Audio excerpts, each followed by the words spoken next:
Hey everyone, Carl talking to you again. Thinking about something the other day. You ever do this? Walking down the hallway, roll your perception, roll your notice, what have it, and then, oh, you see a trap. Okay, well, let's roll our thievery or disarm traps. Okay, we're done. Moving on. Kind of boring. It just takes away from the flow of the game, just takes up time, doesn't provide any interesting element to the story. Maybe we can do something about that. Adventure and intrigue.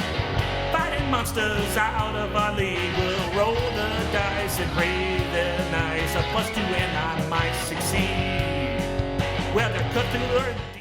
Hey everybody, I'm Carl Davis with Tabletop Tango, and if you like what you see, like, subscribe. We're not looking to be famous, but boy, it would be cool to see those numbers go up. So, what am I talking about today? I'm talking about how do we make traps a little more interesting and fun. Personal opinion, I think the traditional trap where, the needle in the chest or, a pit or something along those lines, a door trap, whatever it is, are kind of boring, and they take away from the game because you spend a lot of time dealing with something that's not that important versus if somebody was going to take the time to really put together a trap to protect something, it probably should be more an important element of the story, maybe an encounter in and of itself, to make it interesting. So here's some kind of thoughts I had. I don't use traps a lot, and when I do use traps, I kind of use these ideas. Again, some might be obvious, some might not be. Hey, if they're obvious and you have other ideas, let me know what they are in the comments. So, as I mentioned, have the trap be part of the story. Design it in a way that there's a reason for it to be in the dungeon. It was designed in a way to protect something particular because of the importance of the object or the importance of the whatever's behind it, and it's designed in such a way that the person who made it can get past it, can do what they need to do in the dungeon, and then that plays into the characters having a way of maybe defeating it. It should have a purpose. Think about when you're designing this trap, why is it in the dungeon? Who put it there? Why did they put it there? Even if the dungeon is ancient and this is an ancient trap, there was a reason for it to be there in the first place. And then it should have, well, I mentioned meaning. It should really have a meaning as to why it's there, and just not random, I guess, is what I'm trying to say. The second thing is I don't really spend a lot of time worrying about the players rolling notice rolls, and if they fail their notice roll, or they tripped the trap, they fell into the pit, whatever. I much prefer to have the players know the trap is there, and then the important part is them trying to figure out how to get past the trap. That's where making the trap an important part of the dungeon. There's a reason for it. The mechanism for its operation kind of aligns with the person who put it there and how they think. Ancient gnomes will have some tinkery, weird design, mechanical thing. A wizard's going to have a trap that gets triggered through magical means or uses a magical spell as its mechanism for causing damage, all of which the players might be able to find and then try to discover how to get past it. That really is kind of leading to another concept that I like. Once you get to the point where the trap has a purpose, it's a set piece in and of itself, and then you get to a point where the players know it's there and they're trying to get past, it's not too far of a leap to go, I can start layering clues within the dungeon based on as players go through it. And then a clever player, high intelligence or high knowledge or whatever, you can feed them those clues, tell them that those clues are important. So it's not just the player knowledge that's coming in to trying to solve the trap. It's also, an intelligent player is picking up on these clues. You saw that, for example, in Indiana Jones, where there's I forget which movie, but there's a trap where it says kneel before the Lord or humble yourself before the Lord or something like that. And the whole point is at the right point of time, you're supposed to kneel, and then the trap goes over your head and you don't get hurt.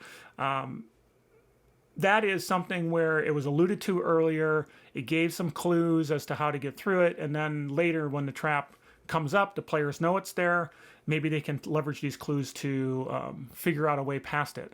So we have a trap that really has a purpose. It's a big thing.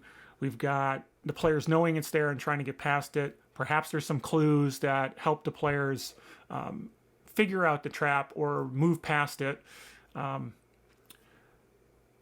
if you really want to make it so the players play into a trap, or really they get hit by the trap, and it's important that they do to you. I don't normally do this, but one of the cool things you can do is you can do like any other trap.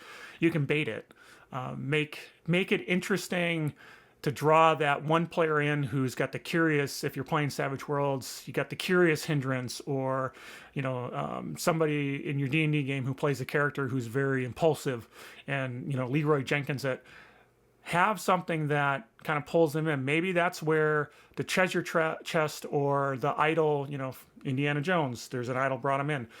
That's where the idol pulls that player, makes them want to go, and then, they triggered a trap.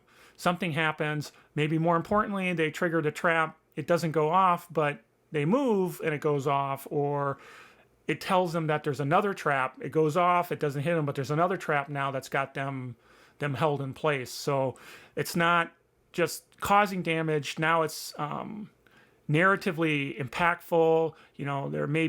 This may have done a alarm to the Denzians of the dungeon, who are now going to start coming towards them. And then what do? You're kind of trapped.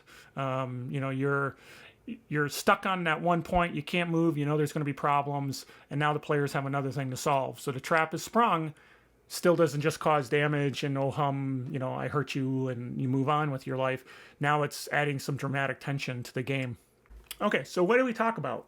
We didn't talk about a ton, but I think it's interesting. And again, if you've got better ideas, throw them in the comments. I'm totally want to learn something too. But I don't use traps a lot. Personal preference. Too many of them that are just like little nickel and diming and causing damage are kind of boring. I like to have them there for a reason. Whoever created them, there was a reason for them. They've got a history to them.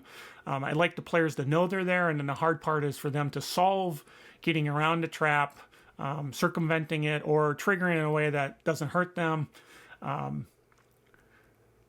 We can show the players clues that lead them to helping them get past the trap, and you can kind of seed the dungeon with those, so that, again, smart players, and I got a video on players not skills versus character skills, but you can leverage those character skills of the smart players, or the ones who notice, and give them those clues and make them know they're important, so that maybe later plays into the game. And then finally, if you really want to trigger them, don't make them just random. I walked on a pit door and I fell in because I didn't notice it with my 10-foot pole. Make it so it's really they're being baited. It's the trap is set and they're looking to pull somebody in, and there's something there that's going to pull the players towards the trap so that they get hit. So anyway, that's some of the thoughts that I had around traps, and making them more interesting than just falling in a pit. Oh well. So if you agree, great. Hit the like button. That'd be awesome if you agree. If you have your own ideas, throw them in the comments. I know I don't get a ton of views on these videos, but anyone who's interested in adding something to the conversation, more than happy to see it. So again, my name's Carl Davis. I'm with Tabletop Tango, and if you like it, subscribe, and we'll talk to you later. Bye. Adventure and intrigue, fighting monsters out of our league. We'll roll the dice and pray they're nice. A +2 and I might succeed. Whether Cthulhu or